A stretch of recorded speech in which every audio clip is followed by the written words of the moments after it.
വിശുദ്ധ യോഹന്നാൻ എഴുതിയ സുവിശേഷത്തിൽ നിന്ന് 6-ാം അധ്യായം 41 മുതൽ 51 വരെയുള്ള വാക്യങ്ങൾ.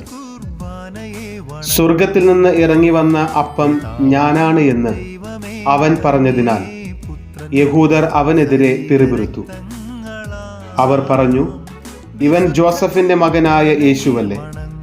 ഇവന്റെ പിതാവിനെയും മാതാവിനെയും നമുക്കറിഞ്ഞുകൂടെ? പിന്നെ എങ്ങനെയാണ് ഞാൻ സ്വർഗത്തിൽ നിന്ന് ഇറങ്ങി വന്നിരിക്കുന്നു എന്ന് ഇവൻ പറയുന്നത്?